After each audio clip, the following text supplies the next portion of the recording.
Olafal nei fo ia uli Samoa o le whaopoponga o tala lau le tio Polenisia.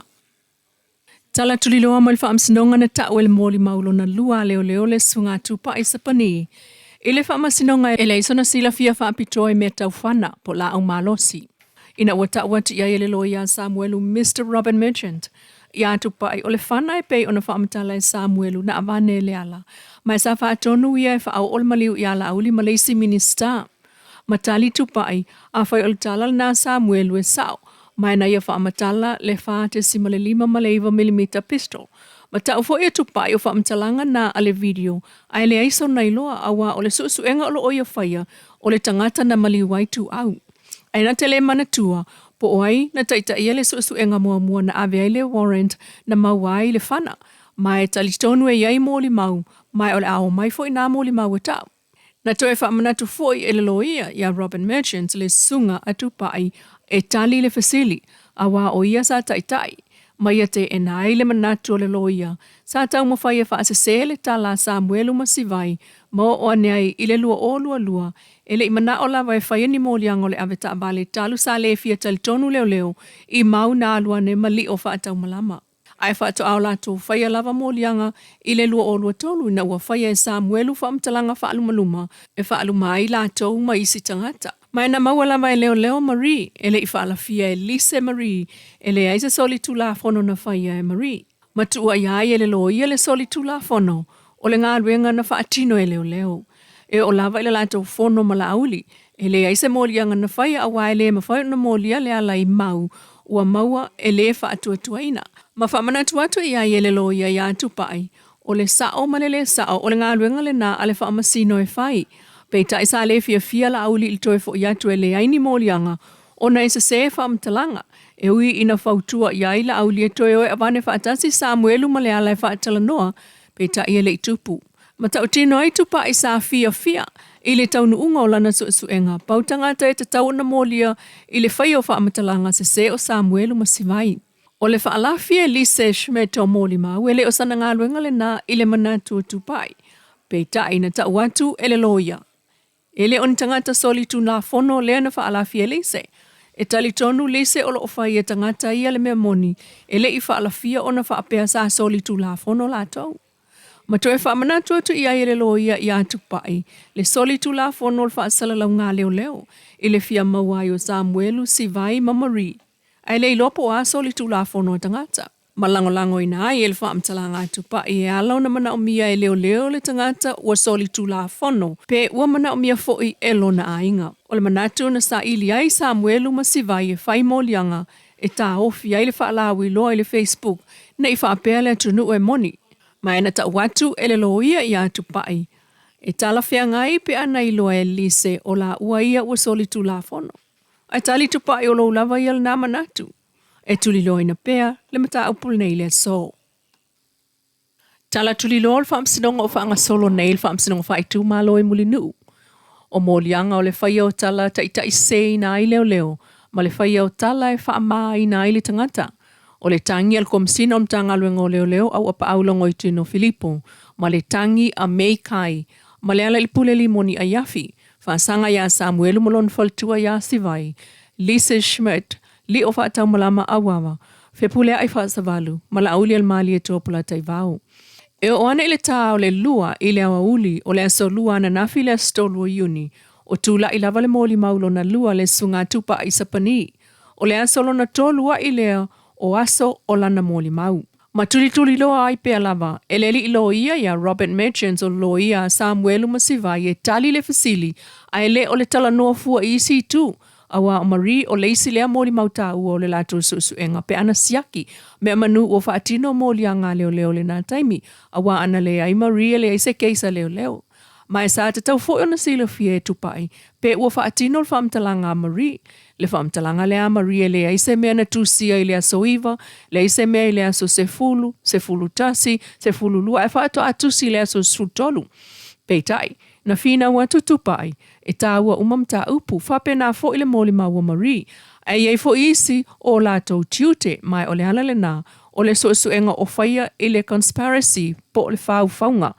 Na i oe tupai e fo i ana i le aso se fululu o Iuni e whai ngāluenga. Ai nā te le o mana tua pe na whai ngāluenga li i ofisa na wha atonu e tusil wha amtalanga Marie mai e le na o le paulea o se lātou mata upu peitai. Na ia i oe o le mata upu sili lea o na tā ua matu atu iai e le li ilo ia Samuelu. Sa ta tau lavona e alwe sa ili pe o tusil wha amtalanga Marie. Na toe i oe fo i tupai na te le isia kia pe ua iai se whaamtalanga tu sia Marie. Ina ua fo i ana i le ngā ruenga i le asonga fua se fululu o Iuni a wai iai isi mata upu. Pei tae ina tele o mana tua po a mata upu ta ua nā lai o na ia le sia kia le mata upu le a Marie. Ai sa ia whaatonu le li ofisa e whai ane le whaamtalanga. O le whaamtalanga a Marie whaato a whai i le aso srutolu. Na whasilingi ai loa ele loa ia, Mr. Robin Merchant. Ai o whea la sa iai Marie le whaaso.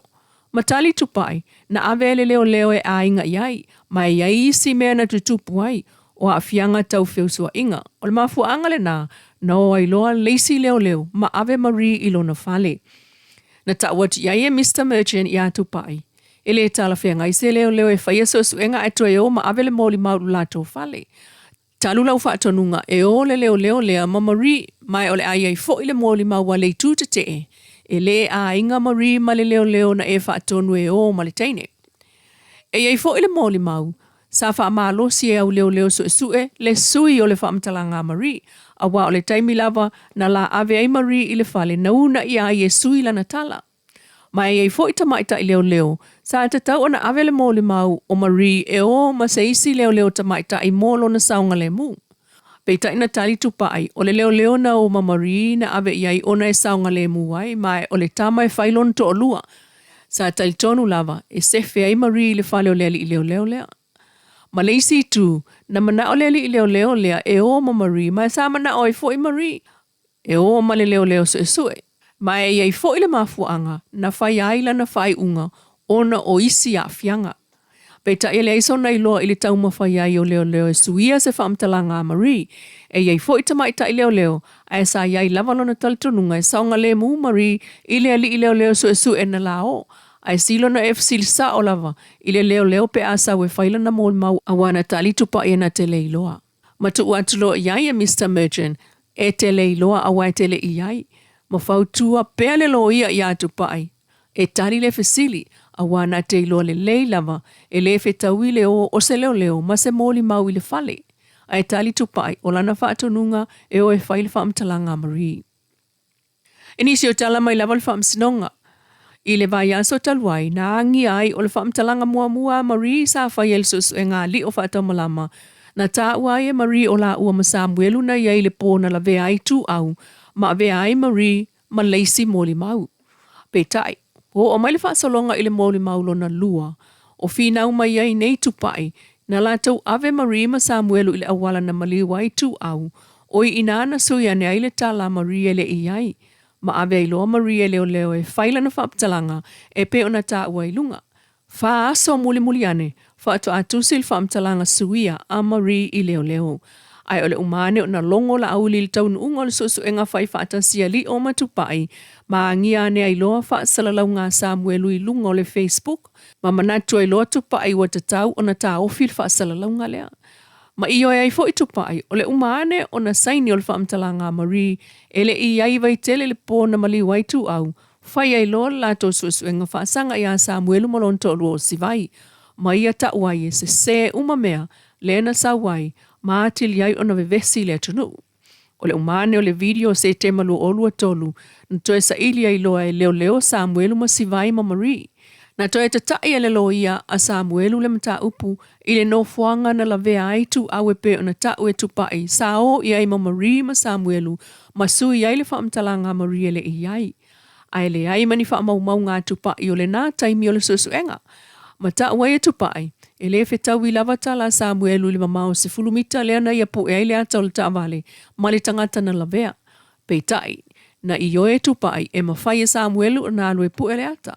Ai o le pōna pu e ai, e le whetau i tala Samuelu, ma tali atu le loia. O le 5 mita na pu e ai lea tau le tangata na lavea, e iei fo i mō li o le telefoni. A le whina wa tupai e le mawhai e se telefoni, o na whaatino le pu e ina o le ata. Mata watu le loia ia tupa e le fe tawi ma oe lau finau. Toe, tau tele i oe su e pena iei Samuelu. Ai ul wha tonu ngal komisina na tau woe fai. Ma su e ia wha maoni e pepelo Samuelu ma sivai.